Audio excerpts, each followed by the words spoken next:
The sweltering heat of the Montana summer beat down mercilessly on the dusty streets of Sylvie Ridge. As Sophia Turner stumbled toward Mercer's general store, her vision blurring with each desperate step. 3 days without proper food or rest had taken their toll, and the arduous journey from Missouri had drained what little strength remained in her slender frame. Just as her trembling hand reached for the weathered door handle, her knees buckled beneath her, the world spinning into darkness as she collapsed onto the rough-hewn boardwalk. Quincy Vance had just finished loading supplies into his wagon when he spotted the young woman crumpling to the ground like a marionette with cut strings.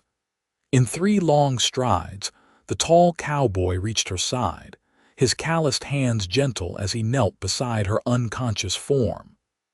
"Miss, can you hear me?" he asked, concern etching deep lines around his steel-blue eyes.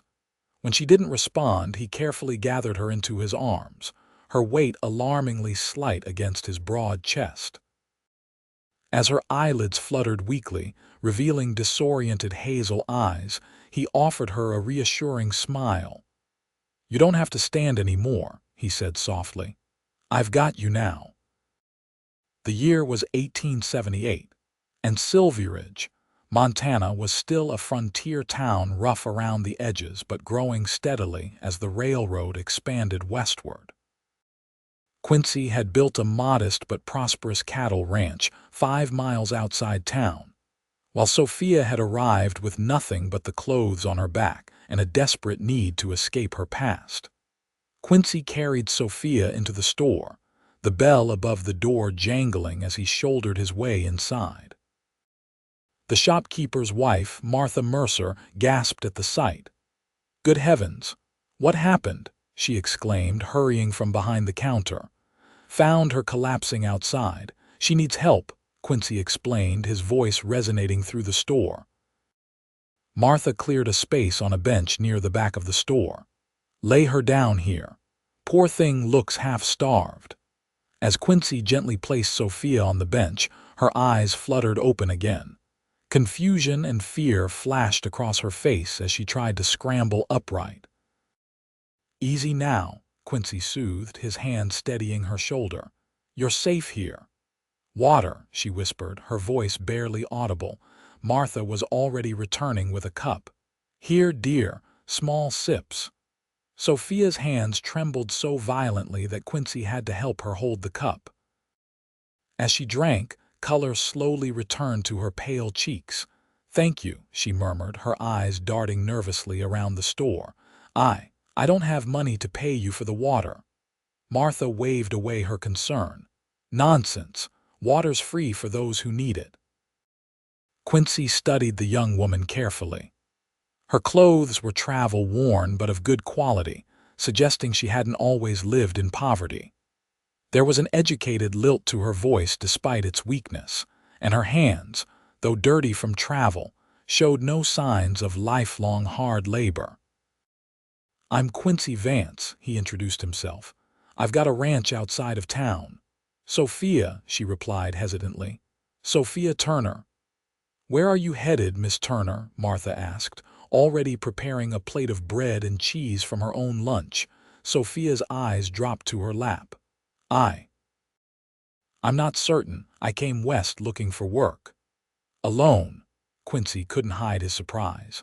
The journey west was perilous even for men traveling in groups, let alone a solitary woman, something hardened in Sophia's expression. "I can take care of myself." "Clearly," Quincy remarked dryly, gesturing to her current state. Martha shot him a reproachful look before turning back to Sophia. "Eat something, dear. Then we can talk about finding you a place to stay." As Sophia cautiously ate the offered food, Quincy found himself intrigued. Most women arriving in frontier towns came with husbands or family, or as mail-order brides. A young woman traveling alone carried secrets, that much was certain. "Mrs. Mercer," Quincy said after a moment of contemplation. "My housekeeper was just saying yesterday she could use help with the cooking and cleaning. Miss Turner might fit the bill, once she's back on her feet. Both women looked at him with surprise, though for different reasons.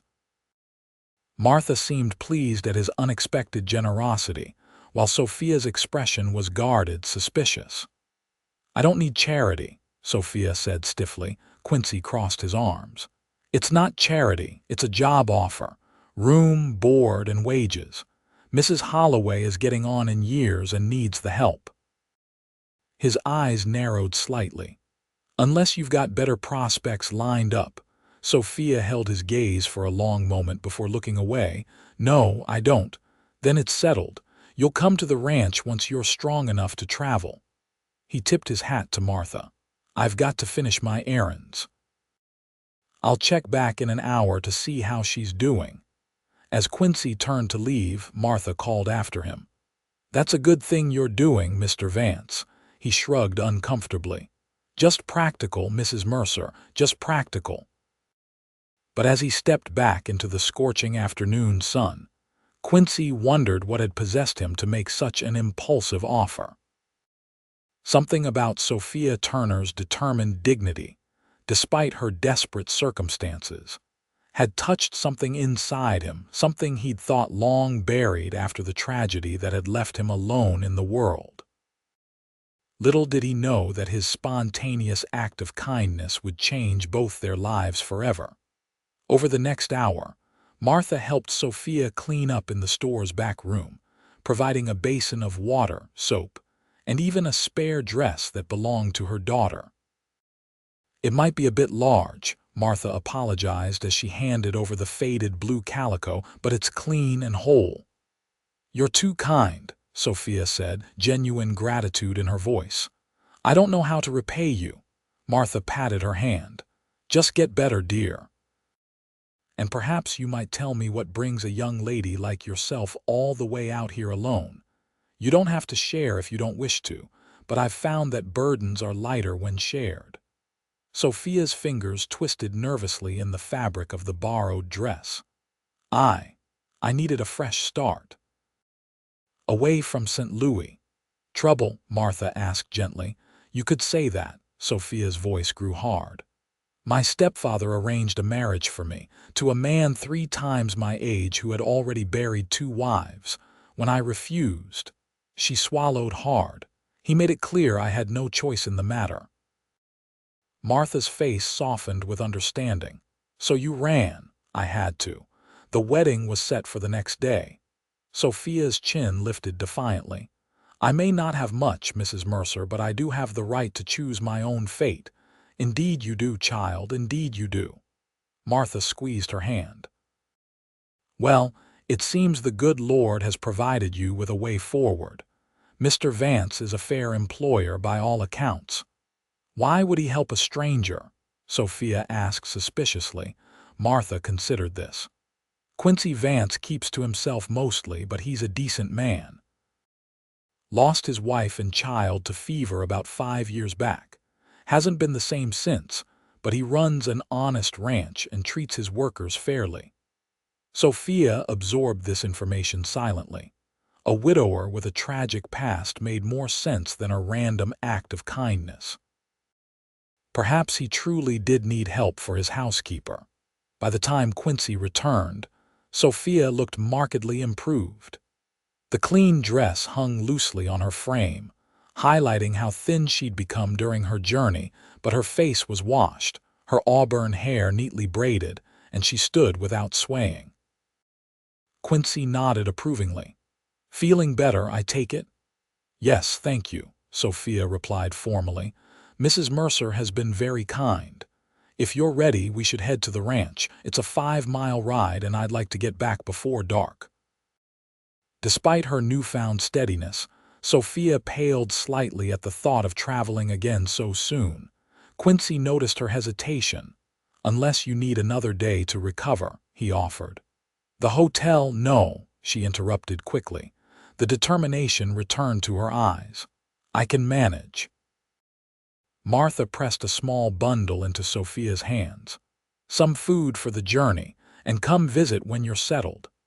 Outside, Quincy's wagon waited, loaded with supplies. He helped Sophia climb onto the wooden seat, his strong hand steady at her waist. Even through the fabric of her dress, she could feel the warmth of his touch, and she quickly looked away, uncomfortable with the unfamiliar sensation. As they left town, the late afternoon sun cast long shadows across the rolling grasslands.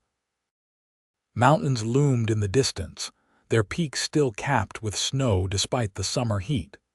Sophia had never seen such vast, open space, and despite her exhaustion, she found herself entranced by the wild beauty of Montana territory. "It's beautiful," she murmured, almost to herself. Quincy glanced at her, surprised. "Most Easterners find it too empty. I find it peaceful, like you could breathe out here without someone standing too close." Something in her tone made Quincy look at her more carefully. "What were you running from, Miss Turner?" Sophia stiffened. "I never said I was running. You didn't have to. Nobody travels west alone without good reason." When she remained silent, he added, "You don't have to tell me. Your business is your own." They rode in silence for a while, the only sounds the creak of the wagon wheels and the steady clop of the horses' hooves on the dusty trail. Finally, Sophia spoke. "My stepfather wanted to marry me off to one of his business associates, a man of 60 with a reputation for cruelty." Her voice was flat, emotionless. "When I refused, he locked me in my room until the wedding day. I climbed out the window." Quincy's hands tightened on the reins. "And you've been traveling since then, 3 weeks. I took what money I could find in his study and bought a train ticket as far west as it would take me. Then I walked." She said this matter-of-factly, as though discussing the weather rather than an extraordinary act of courage. Quincy shook his head in amazement. "That's quite something, Miss Turner. Please call me Sophia," she said. "If I'm to work for you, Miss Turner seems overly formal." "Sophia, then," he nodded. "And I'm Quincy to most everyone except Mrs. Holloway, who insists on calling me Mr. Vance no matter how many times I tell her otherwise." The mention of the housekeeper reminded Sophia of her imminent position. "What will my duties be exactly?" "Nothing too taxing, especially at first. Mrs. Holloway handles most of the cooking and household management, but the cleaning and laundry have become difficult for her. We've been making do with help from the Cowboys' wives, but a permanent assistant would be better." He glanced at her thin frame. "Once you've got your strength back, of course." They crested a small rise, and suddenly the Vance ranch came into view. The main house was larger than Sophia had expected, a handsome 2-story structure built of solid timber, with a wide porch wrapping around the front. Several outbuildings dotted the property, including a large barn, a bunkhouse, and what appeared to be a smithy. In the distance, cattle grazed on the lush summer grass. "Welcome to the Lazy V," Quincy said, a hint of pride in his voice. "It's bigger than I expected," Sophia admitted. "My father started it with just 10 acres and a dozen cattle. Now we're running close to 500 head on 2,000 acres. There was no boasting in his tone, just simple statement of fact. That's his legacy. As they approached the house, a plump, gray-haired woman emerged onto the porch, shielding her eyes against the setting sun. Mrs. Holloway had a kind face creased with wrinkles that spoke of both laughter and hardship. "You're late for supper, Mr. Vance," she called. "I was beginning to worry." Then she spotted Sophia. "And who might this be?" Quincy pulled the wagon to a halt before the house. "Mrs. Holloway, this is Sophia Turner. She'll be helping you around the house." The housekeeper's eyebrows rose in surprise. "Is that so? And when was this decided?" "About 3 hours ago," Quincy replied, helping Sophia down from the wagon. "Miss Turner is new to town and in need of employment. I recalled you mentioning you could use help." Mrs. Holloway studied Sophia with shrewd eyes, noting her borrowed dress and exhausted demeanor. Whatever she saw seemed to satisfy her, for her expression softened. "Well, you certainly look like you could use a good meal and a proper rest. Come inside, dear. We can discuss duties tomorrow." The interior of the ranch house was comfortable and well-maintained, with solid furniture and touches of refinement that suggested a woman's hand in its decoration. Sophia later learned that many items had belonged to Quincy's late wife, preserved exactly as she had arranged them. After a hearty meal that Sophia could barely finish despite her hunger, Mrs. Holloway showed her to a small but clean bedroom on the second floor. "This was meant for a lady's maid back when Mrs. Vance was alive," the housekeeper explained. "Never was filled, though. Poor thing died before they could properly staff the house as she'd hoped." Sophia ran her hand over the patchwork quilt that covered the narrow bed. "It's lovely, thank you." Mrs. Holloway nodded. "Rest now. Tomorrow's soon enough to start your duties." Left alone, Sophia sank onto the bed, overwhelmed by the day's events. That morning she had been at the end of her strength and resources, certain she would need to beg for work or charity. Now she had employment, shelter, and the first real safety she'd felt since fleeing St. Louis. As exhaustion claimed her, her last conscious thought was of steel blue eyes and a gentle voice saying, "You don't have to stand anymore." The first rays of dawn were filtering through the small window when Sophia awoke the next morning, momentarily disoriented by her unfamiliar surroundings. The events of the previous day came rushing back, and she lay still for a moment, savoring the comfort of a real bed after weeks of sleeping rough. Sounds of movement downstairs indicated Mrs. Holloway was already at work. Not wanting to appear lazy on her first day, Sophia quickly washed her face in the basin provided, dressed in her borrowed clothes, and made her way downstairs. The kitchen was warm and fragrant with the smell of baking bread and fresh coffee. Mrs. Holloway looked up from the stove where she was frying bacon. "Good morning, dear. I was going to let you sleep a bit longer." "I'm used to rising early," Sophia replied, smoothing her hands nervously over her skirt. "How can I help?" Mrs. Holloway nodded approvingly. "You can set the table. The men will be in for breakfast shortly. Mr. Vance takes his meals with the hands during roundup and branding, but with those done, he eats in the dining room." As Sophia arranged plates and cutlery on the large oak table, she asked, "How many work here at the ranch?" "Year-round, there's 4 ranch hands plus Miguel, the foreman. During busy seasons we might have a dozen more. They all eat at the bunkhouse except Miguel, who has a cabin near the south pasture with his wife Lucia." Mrs. Holloway expertly flipped the bacon.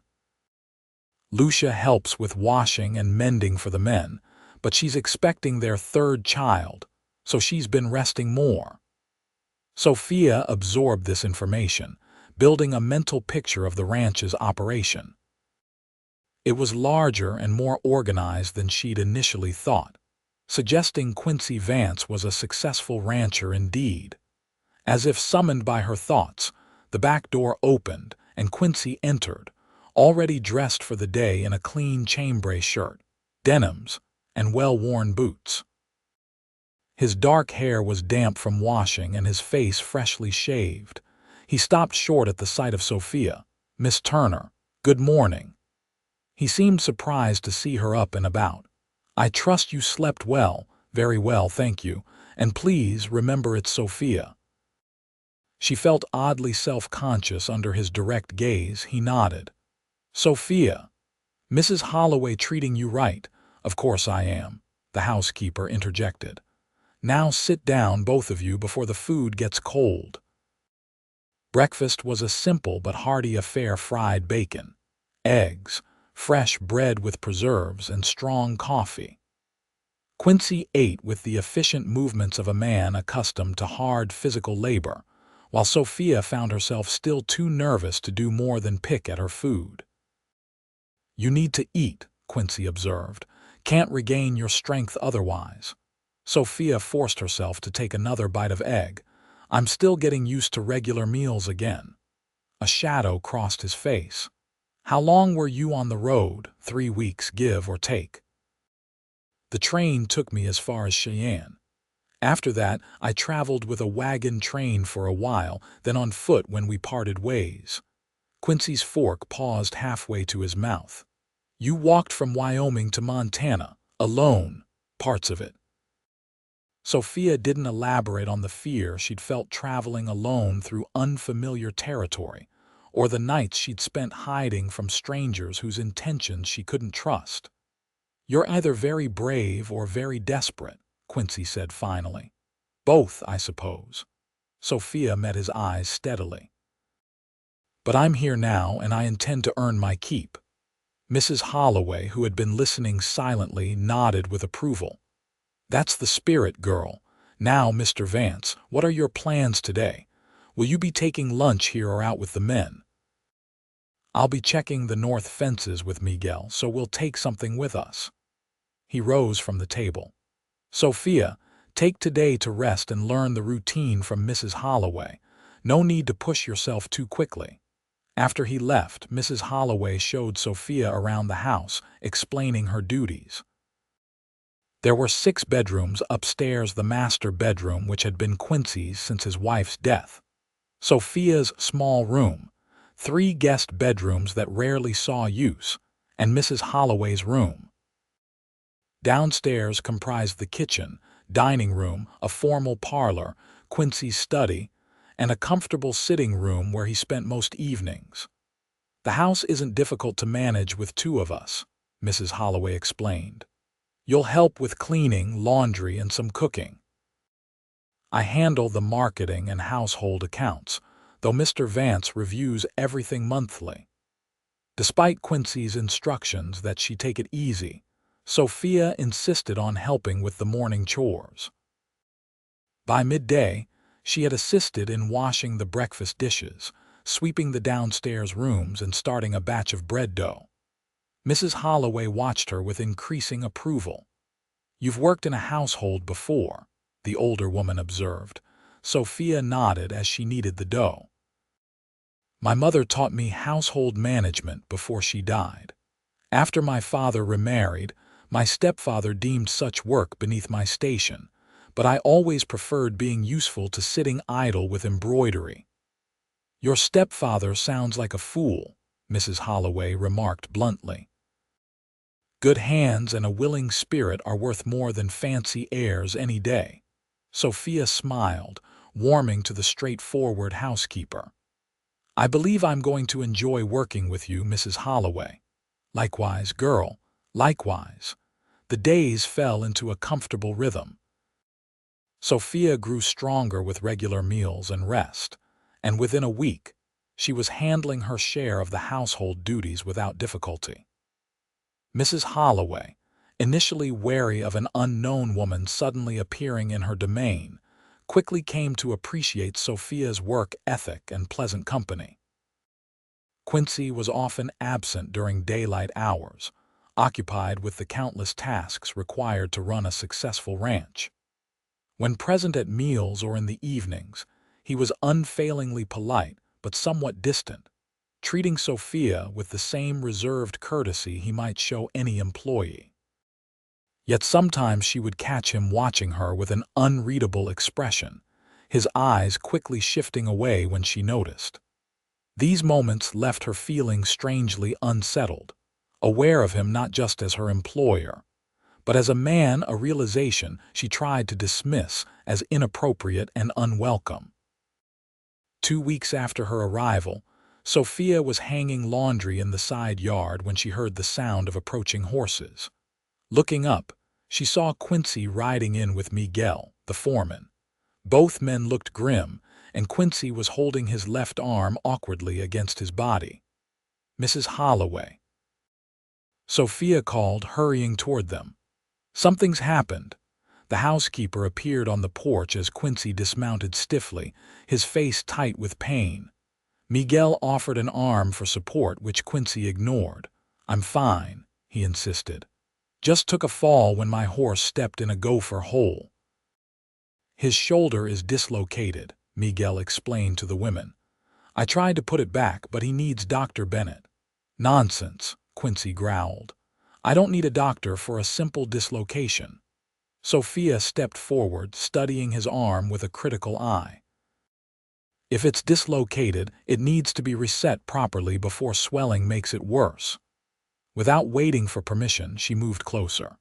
May I? Surprised by her authoritative tone, Quincy nodded. Sophia gently probed his shoulder, her touch professional but light. Yes, it's out of joint. I can reset it if you'll allow me. When the others looked at her with surprise, she explained, My father was a doctor. I assisted him often before he died. Quincy studied her face for a moment, then nodded again. Go ahead. Let's get him inside, Sophia directed. I'll need him seated. In the kitchen, they settled Quincy on a sturdy chair. Sophia positioned herself beside him, explaining what she intended to do. This will hurt, but only for a moment. Try to relax your muscles as much as possible. Quincy's jaw tightened. Just do it. With skilled hands, Sophia manipulated his arm, rotating it slowly outward. Quincy's breath hissed through clenched teeth, but he remained still. With a sudden, decisive movement, Sophia completed the rotation while applying firm pressure to his shoulder. There was an audible pop and Quincy grunted sharply. There, Sophia said, her voice steady despite her racing heart. It's back in place. The relief on Quincy's face was immediate.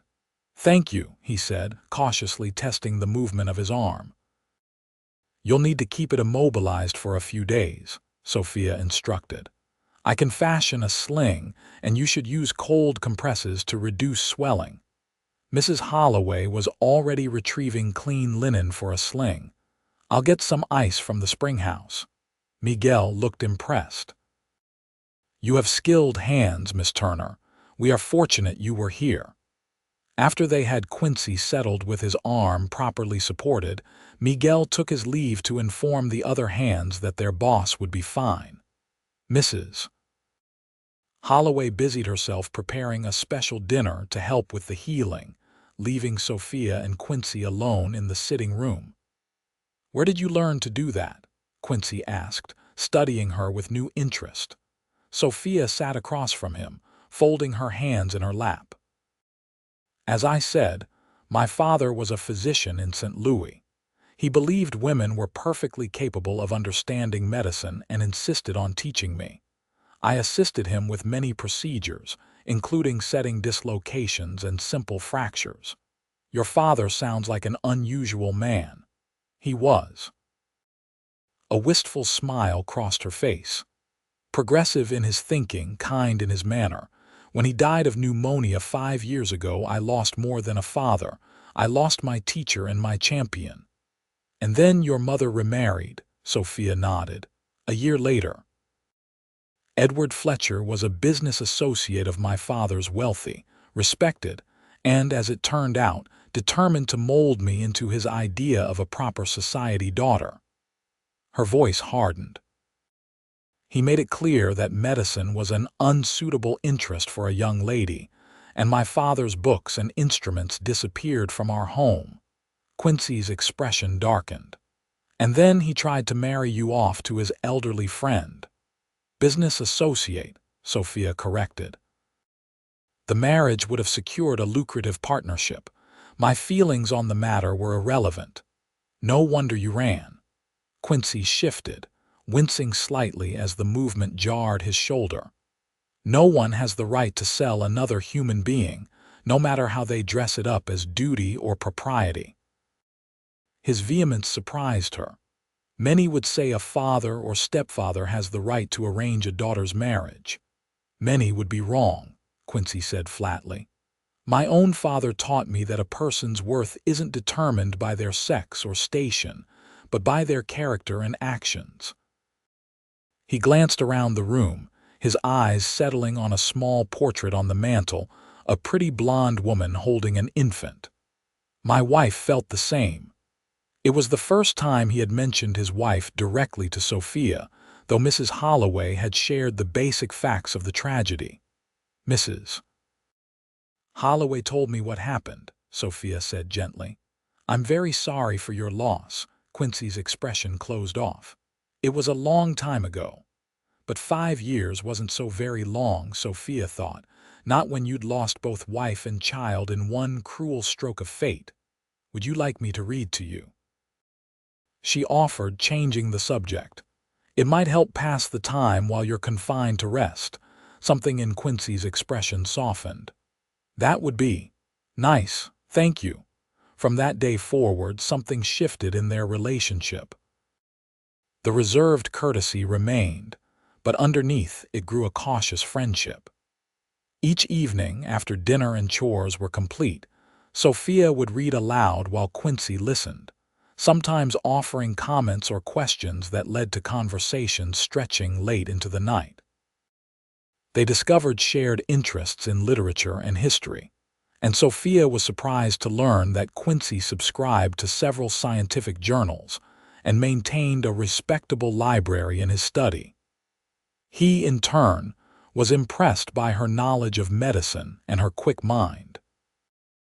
You should have been allowed to continue your studies, he remarked one evening, after she had explained the latest theories on antiseptic surgical practices she'd read about before leaving St. Louis. Sophia shrugged, trying to hide how much his validation meant to her. Perhaps someday women will be permitted to pursue medicine officially. For now, I'm content to keep learning where I can. When Quincy's shoulder had healed enough that he no longer required special attention, Sophia expected their evening readings to end. Instead, he asked if she would continue, explaining that he enjoyed the discussions that followed. Unless you find it burdensome, he added. I don't wish to impose on your free time.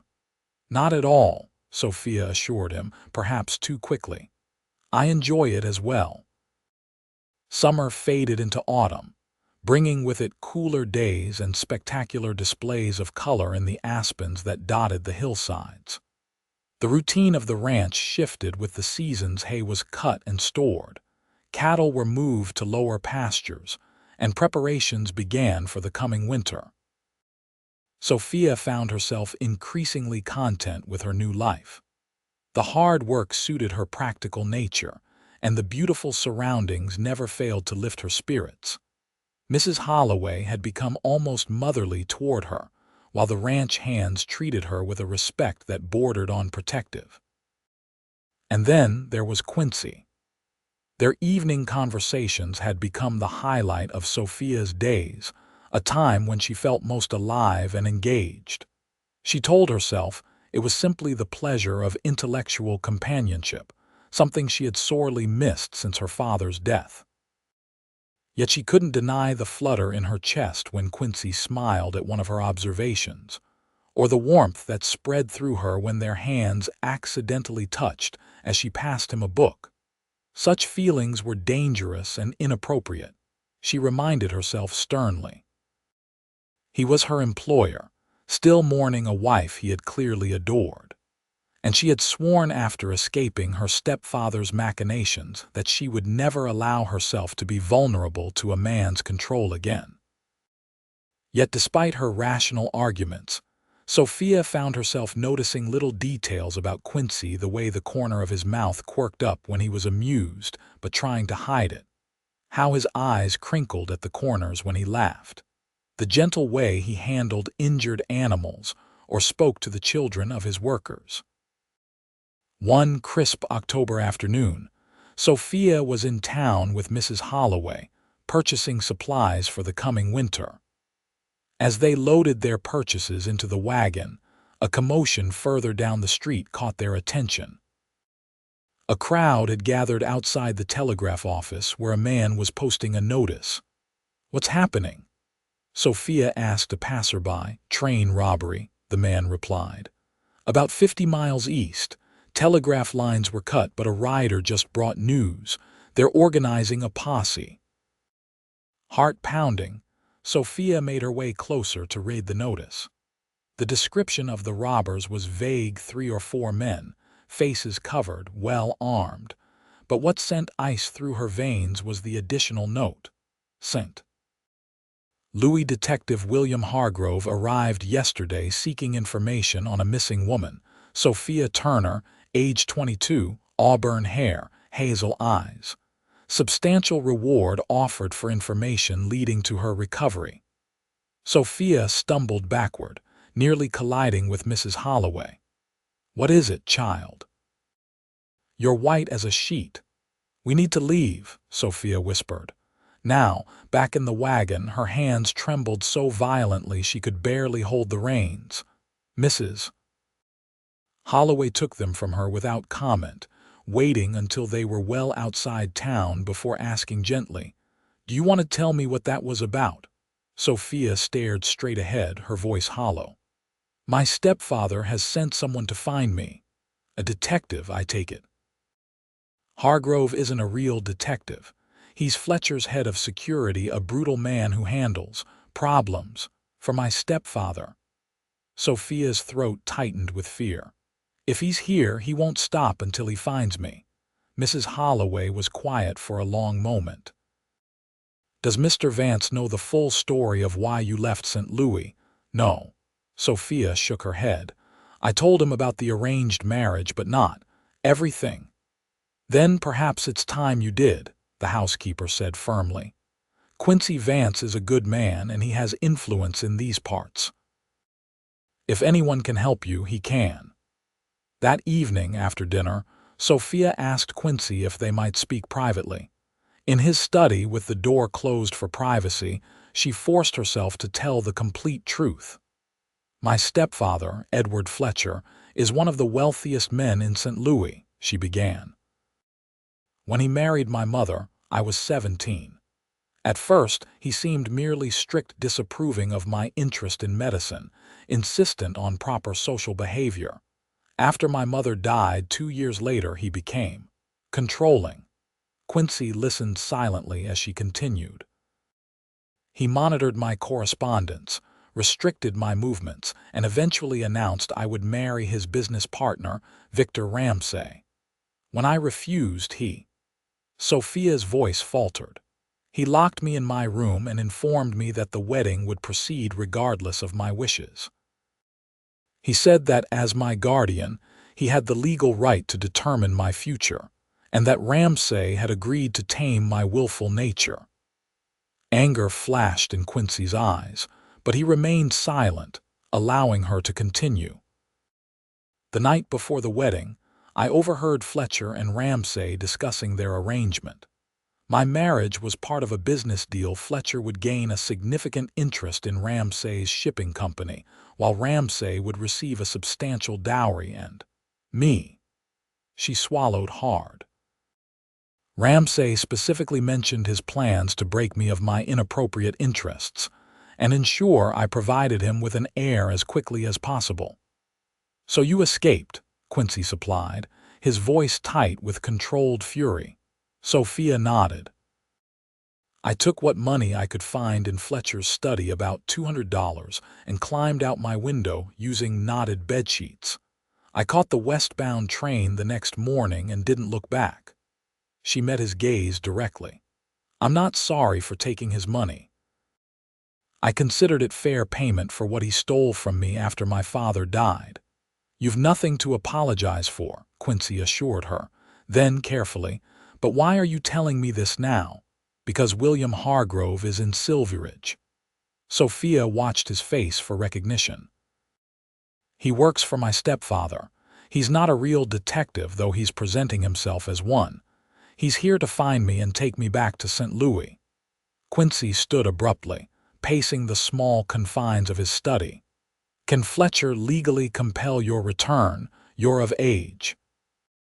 "I'm 22, so technically no. But Fletcher has power and money, and Hargrove isn't known for his adherence to legal niceties." Sophia's hands twisted in her lap. "I've seen him handle other problems for my stepfather. He's dangerous, Quincy." It was the first time she had addressed him by his first name without the formality of Mr. Vance preceding it. Neither of them remarked on it. How much does he know? Has he connected you to the ranch yet? I don't think so. The notice only mentioned he was looking for information.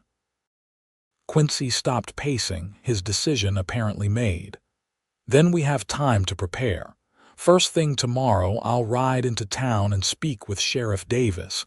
He's a good man, not easily bought. What will you tell him? The truth. That you're a free woman who escaped an abusive situation, and that this Hargrove has no legal right to force your return. Quincy's jaw set in a determined line. I won't let him take you, Sophia. You have my word. The certainty in his voice loosened something tight in Sophia's chest. For the first time since seeing the notice, she felt she could breathe again. Thank you, she whispered. I've been so afraid of being found, of being forced back. Without thinking, Quincy crossed the room and took her hands in his. That won't happen. Not while I have anything to say about it. The warmth of his calloused hands around hers sent a tremor through Sophia that had nothing to do with fear. She looked up, meeting his gaze, and for a moment, something electric passed between them, an unspoken connection that transcended employer and employee. Then, as if suddenly aware of the impropriety, Quincy released her hands and stepped back. You should rest. Tomorrow will be a busy day. Sophia nodded, rising from her chair. At the door, she paused. Quincy, thank you for believing me. A small smile touched his lips. I've known you for months now, Sophia. Your character speaks for itself. That night, sleep eluded her. She lay awake, replaying the moment Quincy had taken her hands, wondering at the strange, fluttering sensation it had produced. Despite the danger Hargrove represented, Sophia found her thoughts continually returning to the compassion and determination in Quincy's eyes when he promised to protect her. It was dangerous to depend on anyone, she reminded herself. Yet somehow, trusting Quincy felt different from the forced dependence she had endured under her stepfather's roof. Quincy offered protection without demanding submission in return. He valued her mind, respected her skills, and treated her as an equal despite her position in his household. These thoughts chased themselves in circles until dawn lightened the sky outside her window. By the time she rose to help Mrs. Holloway with breakfast, Sophia was exhausted but resolved. She would not allow fear of Hargrove to drive her from the place that had become more home to her than her father's house had been since his death. Quincy left for town immediately after breakfast, accompanied by Miguel. The day stretched endlessly for Sophia as she attempted to occupy herself with routine tasks while anxiety gnawed at her insides. Mrs. Holloway, sensing her distress, kept her busy with preparations for winter, preserving the last of the garden's harvest, mending blankets, and taking inventory of the root cellar. It was nearly dusk when they heard horses approaching. Sophia rushed to the window, relief washing over her at the sight of Quincy and Miguel returning safely. Her relief was short-lived, however, when she noticed the grim set of Quincy's mouth as he dismounted. "What happened?" she asked as soon as he entered. Quincy removed his hat, running a hand through his dark hair. "Hargrove's been asking questions all over town, claiming you're mentally unstable and ran away after attacking your stepfather. Says Fletcher is worried for your safety." Sophia gasped. "That's absurd." I know," Quincy said quickly. "So does Sheriff Davis, now that I've explained the situation. He's promised not to cooperate with Hargrove without a proper warrant, which he's unlikely to get since you're of legal age." "But," Sophia prompted, sensing there was more. "But Hargrove's offering a substantial reward, $500. That's a fortune to some folks around here." Quincy's expression was troubled. "Money like that can loosen tongues." Mrs. Holloway, who had been listening silently, spoke up. "Has anyone mentioned Sophia working here?" "Not yet, as far as Davis knows. but it's only a matter of time before someone connects the mysterious young woman who collapsed outside Mercer's with the auburn-haired woman Fletcher is searching for. Sophia sank into a chair, despair threatening to overwhelm her. I should leave. My presence puts you all at risk. Absolutely not, Quincy said firmly. Running now would only make you more vulnerable. Besides, where would you go? I don't know, she admitted, but I can't bear the thought of bringing trouble to your door after all you've done for me. Quincy knelt beside her chair, his eyes level with hers. Sophia, listen to me. You're not alone in this. Everyone at the ranch, Mrs. Holloway, Miguel, and Lucia, the hands, they all respect you. None of them would betray you for money. He's right, child, Mrs. Holloway added. This is your home now, and we protect our own. Home. The word echoed in Sophia's heart, simultaneously beautiful and terrifying. She had not allowed herself to think of any place as home since fleeing St. Louis, afraid to form attachments that might be ripped away. Yet somehow, the Lazy V had become exactly that, a place where she belonged, where she mattered, and the man kneeling before her had become far more than an employer. The realization struck her with the force of a physical blow. Despite all her precautions, despite her vow to never again put herself in a man's power, she had fallen in love with Quincy Vance. The knowledge must have shown on her face, for Quincy's expression softened with concern. What is it? Sophia shook her head, unable to voice the truth. Nothing.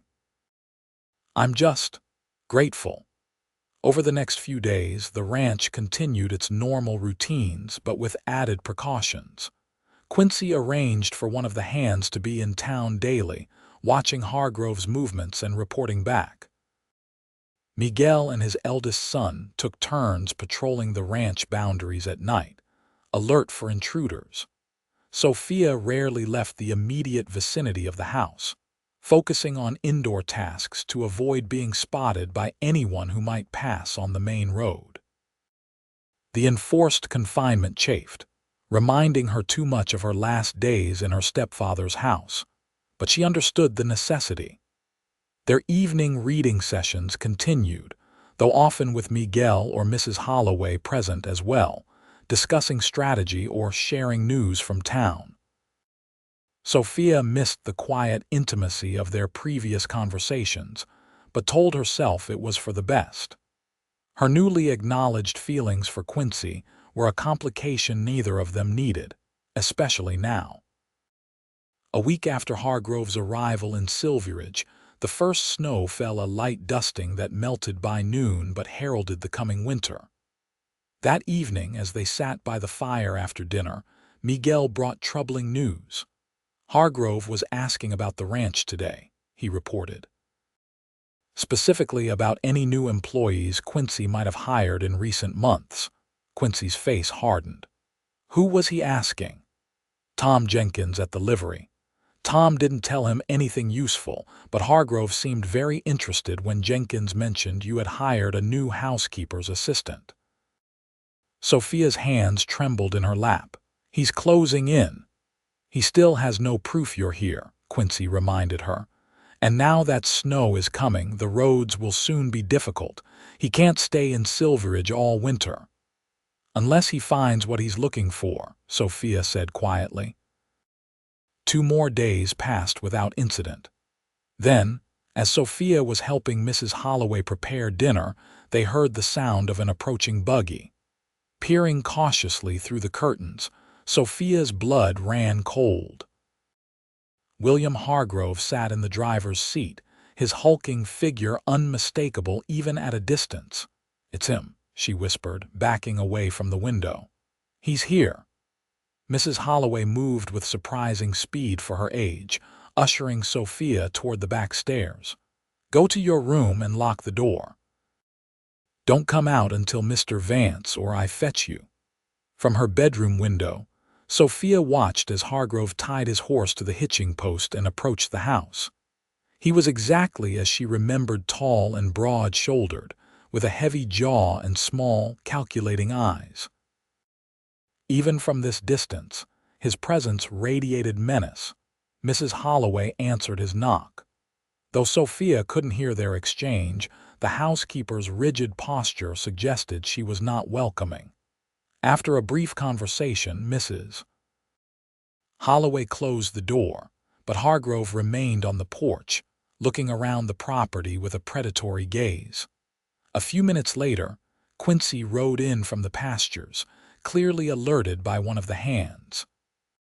He dismounted and approached Hargrove with casual confidence, though Sophia could see the tension in his shoulders. The two men spoke for several minutes, their conversation appearing civil but strained. At one point, Hargrove gestured emphatically toward the house, while Quincy shook his head firmly.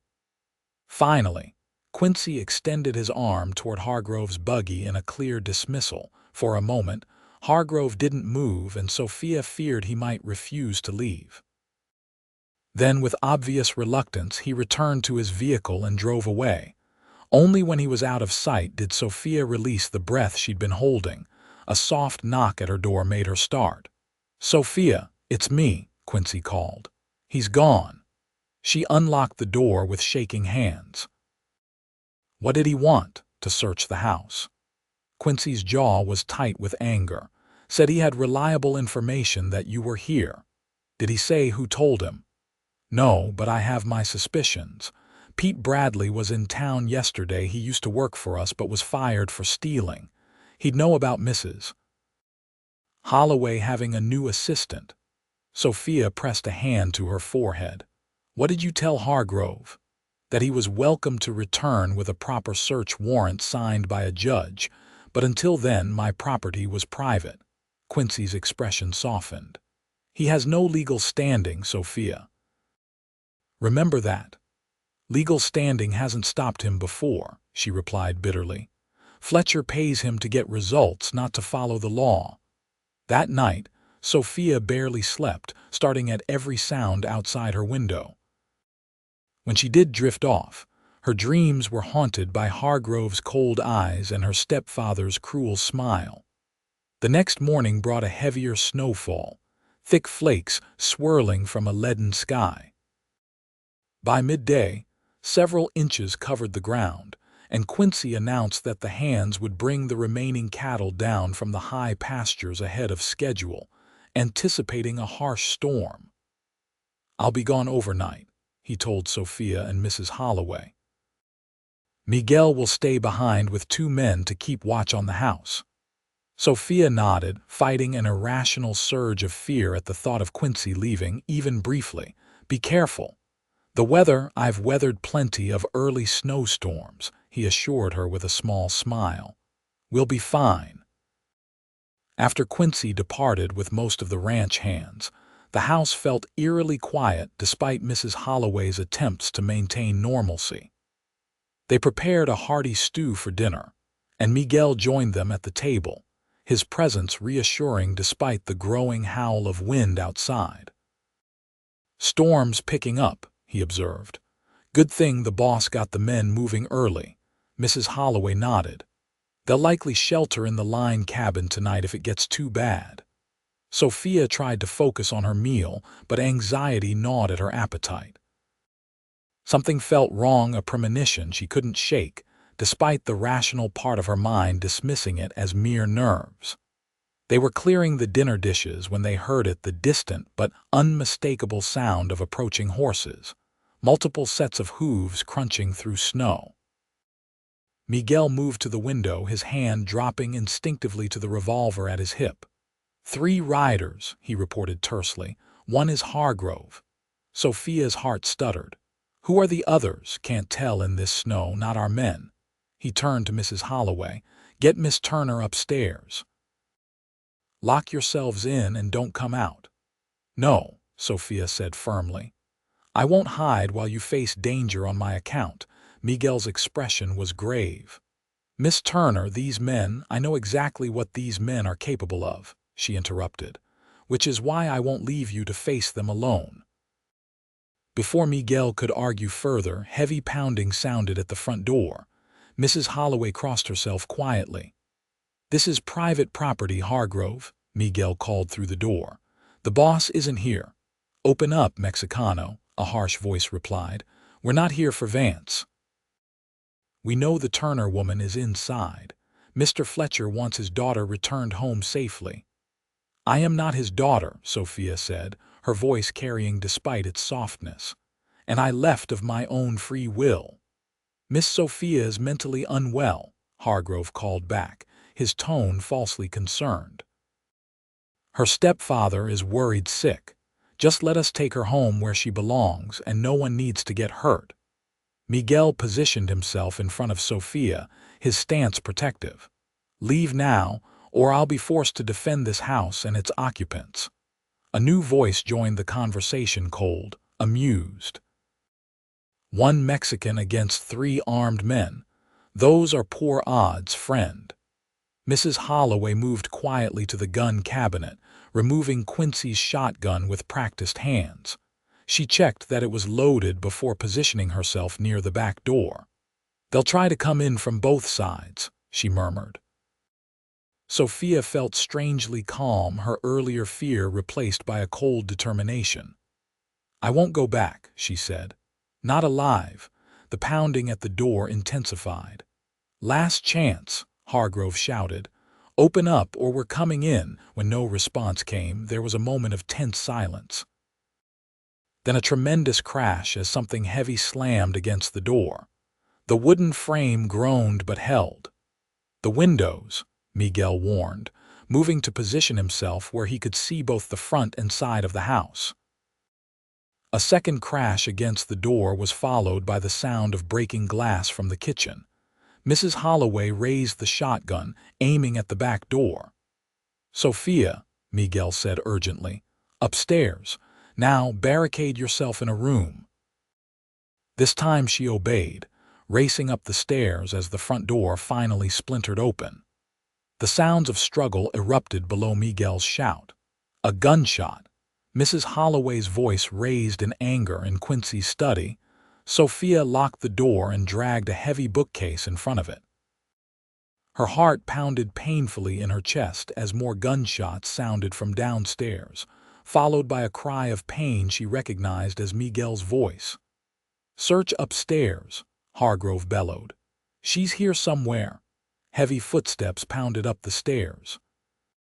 Sophia looked frantically around the room for a weapon, finally seizing a heavy brass paperweight from Quincy's desk.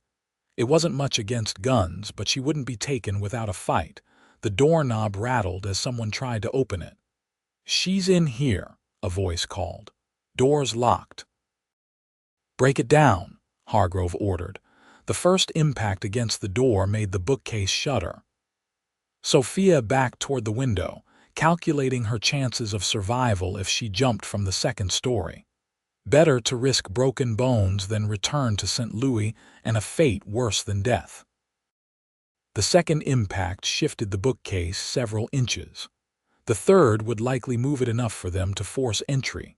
As a shoulder slammed against the door a third time, another sound cut through the night, multiple gunshots from outside, followed by shouts of surprise and alarm.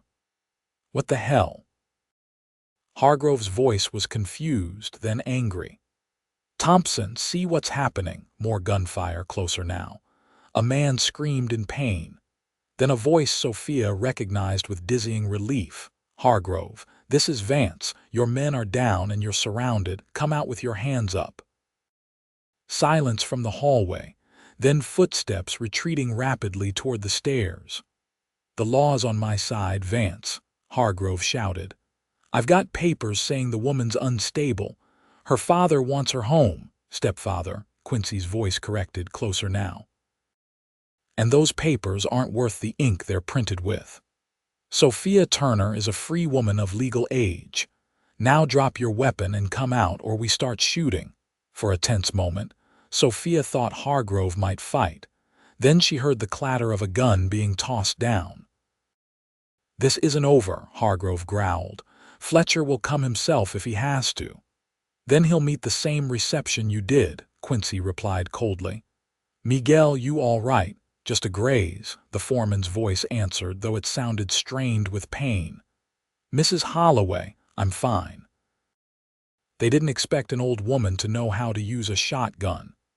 There was grim satisfaction in the housekeeper's tone. One of them will need a doctor for those pellets in his backside. Footsteps approached the study door. Sophia, Quincy called gently, it's over. You can come out now. With trembling hands, she pushed the bookcase aside and unlocked the door. Quincy stood in the hallway, snow melting on his coat, his revolver still in hand. Behind him, two of his ranch hands were securing Hargrove's wrists with rope. You came back, Sophia whispered, relief making her voice unsteady. Something didn't feel right, he explained, holstering his weapon. We'd barely reached the high pasture when I decided to turn back. The storm was a blessing covered our approach. Without thinking, Sophia threw herself into his arms. Quincy caught her against his chest, holding her tightly as she trembled with delayed shock and relief. It's all right, he murmured into her hair. You're safe now. In the aftermath, Sheriff Davis arrived with deputies to take Hargrove and his injured men into custody. Miguel's wound was indeed minor, a bullet graze along his upper arm that Sophia cleaned and bandaged with steady hands despite her lingering fear. Thank you, she told him as she finished. You risked your life for me, the foreman shrugged his good shoulder. You are family now, Miss Sophia. On the ranch we protect our own. Family. The word echoed in her heart alongside what Mrs. Holloway had said earlier. This is your home now. As the night deepened and the house finally quieted, Sophia found herself unable to sleep despite her exhaustion. She made her way downstairs to the kitchen, intending to make tea, and found Quincy already there, staring into a cup of coffee. He looked up as she entered. Can't sleep. She shook her head, taking the seat across from him. Every time I close my eyes, I hear them breaking in again. They won't be back, Quincy assured her. Davis is charging them with breaking and entering, assault, and attempted kidnapping. Even with Fletcher's money, they'll be locked up for months at least. And then, Sophia asked quietly, Fletcher won't give up easily. Quincy was silent for a long moment. Then, with a decisive movement, he reached across the table and took her hands in his. Marry me, he said simply. Sophia stared at him, certain she had misheard. What? Marry me, he repeated, his blue eyes intent on hers. As your husband, I could protect you legally in ways I can't as your employer. Fletcher would have no claim whatsoever. You would marry me for protection. The words tasted bitter in her mouth. Quincy's expression softened. No, Sophia. I would marry you because these past months have shown me that life can be good again, that happiness is possible even after terrible loss. His thumbs traced gentle circles on her wrists. I would marry you because when you're reading aloud in the evenings, I find myself watching your face instead of listening to the words. Because your courage and intelligence humble me daily. Because the thought of you being taken from me is unbearable. Tears filled Sophia's eyes as the meaning of his words sank in. Quincy, I know it's sudden, he continued quickly, and if you don't feel the same, I understand. The offer of protection stands regardless. But Sophia, I believe I'm falling in love with you, and I hope you might feel something for me too. For a woman who prided herself on her forthright nature, Sophia found herself suddenly speechless. The emotions she had tried so hard to suppress rushed to the surface, the admiration that had grown to affection, the affection that had deepened to love. Yes, she whispered finally. Yes to everything you've said. Joy transformed Quincy's face, erasing the lines of worry and making him look younger than she had ever seen him. You'll marry me, Sophia nodded, a smile breaking through her tears. But not just for protection. Because I do love you, Quincy. I've tried not to. I was so determined never to put myself in any man's power again. but you never asked me to be less than I am. You valued my mind, respected my skills, treated me as an equal." Quincy rose from his chair, drawing her to her feet and into his arms. "You are my equal in every way that matters," he said softly. "And I promise to spend my life ensuring you never regret choosing me." In the soft glow of the kitchen lamp, their lips met in a first kiss, tentative at first, then deepening with shared emotion and promise. When they finally separated, both were breathing unevenly. "We should probably wait until morning to tell Mrs. Holloway," Quincy said with a small laugh. "Though I suspect she's been hoping for this outcome for some time." "She has," Sophia agreed, remembering the housekeeper's knowing looks whenever she and Quincy were together. "I think she's been matchmaking since my second week here." They were married a month later, after the first major snowfall had blanketed the ranch in pristine white. The ceremony was small but joyful, held in the ranch house parlor with Mrs. Holloway, Miguel and Lucia, Sheriff Davis, and the ranch hands as witnesses. Sophia wore a simple dress of deep blue velvet, ordered specially from Denver, while Quincy cut a handsome figure in his best suit. As winter settled over the Lazy V, the newlyweds settled into their life together. Sophia continued to assist Mrs. Holloway, but also began expanding her medical knowledge, treating minor injuries and illnesses among the ranch hands and neighboring homesteaders. Quincy supported her efforts wholeheartedly, ordering medical books from as far away as Chicago to add to her growing library. Their evenings remained much as before, reading together by the fire, discussing ideas, planning for the ranch's future, but now with the added intimacy of shared touches, stolen kisses, and nights spent in each other's arms. Sophia discovered that physical love, when founded on mutual respect and genuine affection, was a joy rather than the duty or submission she had feared. Spring brought new life to the ranch, calves in the pastures, green shoots in the garden, and the news that Sophia was expecting a child of their own. Quincy's response to the announcement was to lift her in his arms and spin her around the kitchen, his face alight with wonder and joy. "A baby," he whispered later as they lay together in their bed, his hand resting protectively over her still flat stomach. "Our baby." Sophia covered his hand with hers. "Are you happy?" "More than I ever thought possible again," he admitted, his voice thick with emotion. "After losing Elizabeth and little Thomas, I believed that part of my life was over forever." "Does it feel like betrayal?" Sophia asked softly. "Being happy with me, wanting another child?" Quincy considered this thoughtfully. "No," he said finally. "Elizabeth would have wanted me to find happiness again.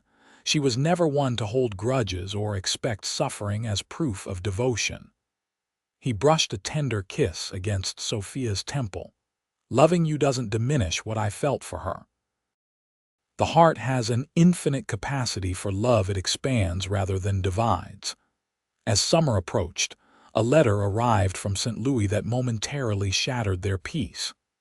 Edward Fletcher had died suddenly of a stroke, the lawyer's missive explained. To everyone's shock, his will acknowledged Sophia as his legal heir, bequeathing her a substantial fortune and his controlling interest in several businesses. "He must have changed it before sending Hargrove after me," Sophia said, stunned by the unexpected news.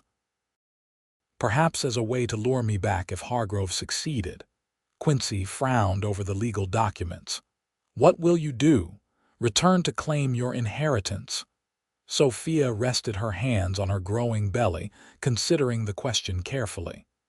"The money would secure our child's future," she acknowledged. "And perhaps do some good if directed properly." "But," Quincy prompted, sensing her hesitation, "but St. Louis holds nothing for me anymore except painful memories." Sophia looked around at the home they had built together, not just the physical structure but the life within it. My future is here with you and our child, with the family we've created. In the end, they reached a compromise. Sophia appointed a trustworthy attorney to manage her inheritance, directing that most of the proceeds be used to establish a medical scholarship for women at Washington University in her father's name.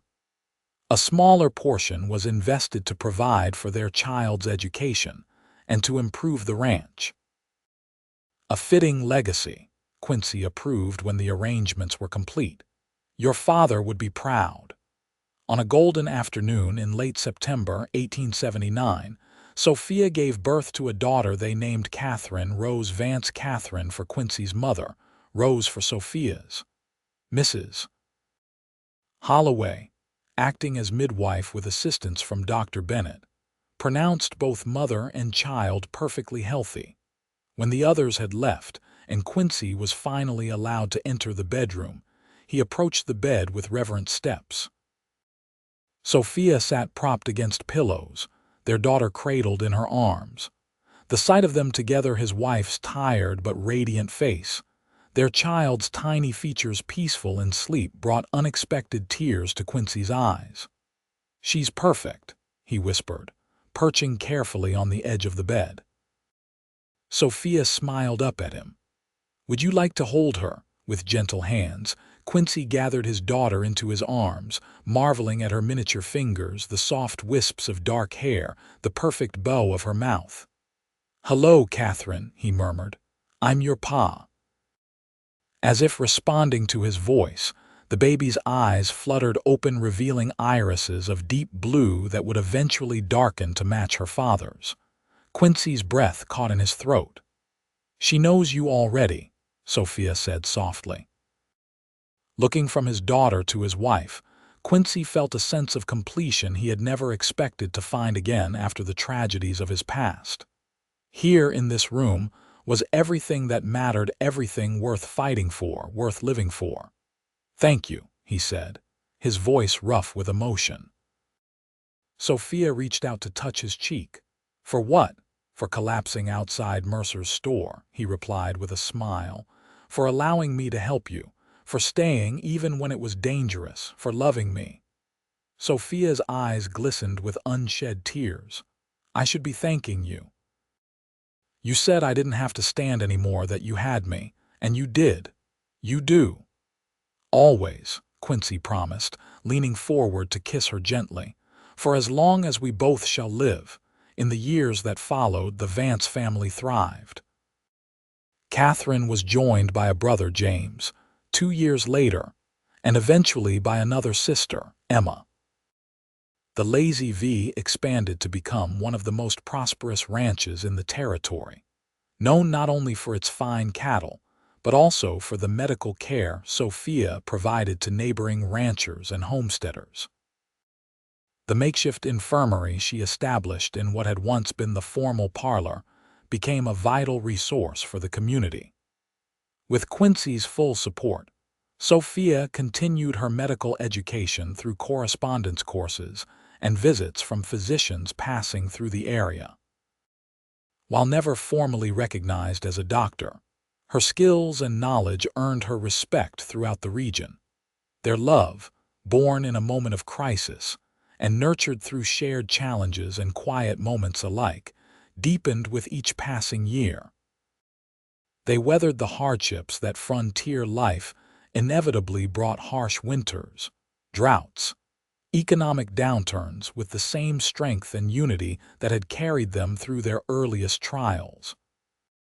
On warm summer evenings, long after the children were grown with families of their own, Quincy and Sophia could still be found on the front porch of the ranch house, his arm around her shoulders as they watched the sun set over the Montana landscape they both loved. "You ever regret it?" he asked once in their later years. "Not returning to the life you could have had in St. Louis? You could have been a proper doctor with your inheritance." Sophia considered this, her head resting comfortably against his shoulder. "Not for a moment," she answered truthfully. "I found something better here: purpose, respect, love, a family, a home." She smiled up at him, the years having added silver to her auburn hair but none of the hardness that had marked her stepfather's aging face. Besides, I've practiced more real medicine here than many city doctors see in a lifetime. Quincy pressed a kiss to her temple, his love for her undiminished by time. You're a remarkable woman, Sophia Vance. And you're still the same good man who picked me up when I collapsed outside the store, she replied, linking her fingers with his. The man who told me I didn't have to stand anymore. Best decision I ever made, Quincy said with absolute certainty, tightening his arm around the woman who had brought light back into his life when he thought darkness would be his only companion. Bringing you home. Home. The word still carried magic for them both, not just a place, but a belonging. The ranch had flourished under their joint care, but more importantly, they had built a life of meaning and joy together, proving that even the darkest beginnings could lead to the brightest of futures when two hearts found each other against all odds. And in the golden light of countless Montana sunsets, they counted themselves blessed beyond measure for the chance encounter that had changed their lives forever. A desperate young woman's collapse, a compassionate cowboy's helping hand, and the love story that neither had been looking for but both had needed to heal and become whole again.